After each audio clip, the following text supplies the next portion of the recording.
বিসমিল্লাহির রহমানির রহিম। আলহামদুলিল্লাহি রাব্বিল আলামিন। সুযোগ্য পরিচালক, সম্মানিত উপস্থিতি, প্রিয় প্রবাসী ভাই ও বোনেরা, আসসালামু আলাইকুম ওয়া রাহমাতুল্লাহি ওয়া বারাকাতুহু। সবাইকে ৩৬শে জুলাই শুভেচ্ছা। বিশেষ করে ৩৬শে জুলাই এই স্বৈরাচারী তাবদার সরকারকে উৎখাত করতে গিয়ে আবু সাইদ থেকে শুরু করে ২০০০-এর উপরে আমাদের যে সমস্ত ভাই বোনেরা শহীদ হয়েছেন তাদেরকে স্মরণ করে, যারা আহত হয়েছেন গাজী ভাই বোনদেরকে স্মরণ করে আজকের এই সংবর্ধনা অনুষ্ঠানে আমার দুই একটি কথা আমি উপস্থাপনা করব। প্রিয় ভাই ও বোনেরা, বক্তব্য দেওয়ার কিছু নেই।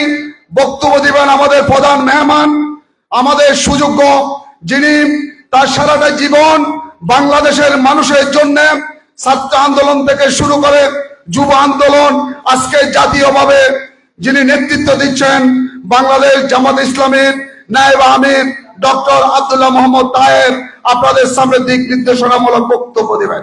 আমি যেহেতু প্রবাসী, দু একটি কথা না বললে নয়।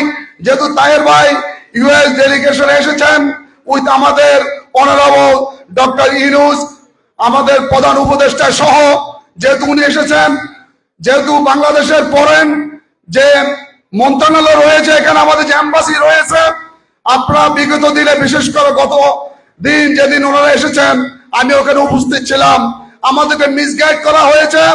আমাদেরকে এম্বাসি থেকে বলা হয়েছে ওনারা ইউনূসের সাথে চলে গিয়েছেন, আপনারা বাসায় চলে যান। কিন্তু যেহেতু আমরা একটি সুশৃঙ্খল সংগঠন করি, দায়িত্বশীলের নির্দেশে আমরা অনেকবার ওখানে অবস্থান করি। যদি আমরা অবস্থান না করতাম, এই এম্বাসির কথায় যদি আমরা চলে যেতাম, তাহলে পরিস্থিতি আরো ভিন্ন হতে পারত। তাই আমি বলি, বাংলাদেশের পররাষ্ট্র মন্ত্রণালয় এই বিষয়ে এখনো কোনো স্টেটমেন্ট দেন নেই। প্রবাসীদের পক্ষ থেকে আমি এই ঘটনার জন্য নিন্দা জানাই এবং এই ঘটনার তদন্ত দাবি করি এবং যারা দোষী তাদের বিচার দাবি করি। পরিশেষে আরেকটি কথা না বললে নয়, এ প্রবাসে এ হাসিনার সরকারকে উৎখাত করার জন্য অনেক সংগঠন, অনেক ব্যক্তি বিভিন্নভাবে অংশগ্রহণ করেছেন।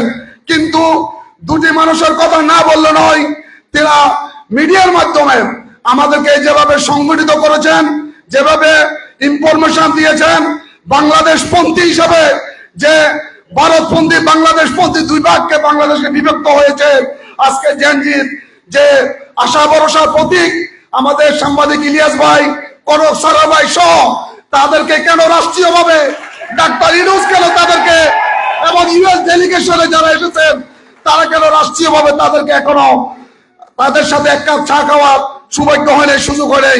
আমি প্রবাসী হিসাবে আমাদের জন্য চাচ্ছি না, আমরা সবাই আন্দোলন করেছি, কিন্তু তাদের জন্য আমাদের ফিল হয় তারা ঘর সংসার রেখে তারা আমাদেরকে সংগঠিত করেছে।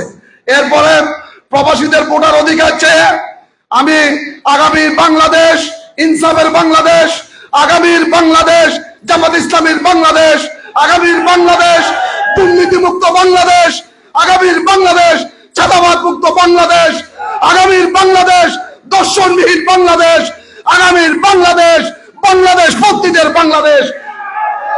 ইনশাআল্লাহ বিজয়ে দেখা হবে।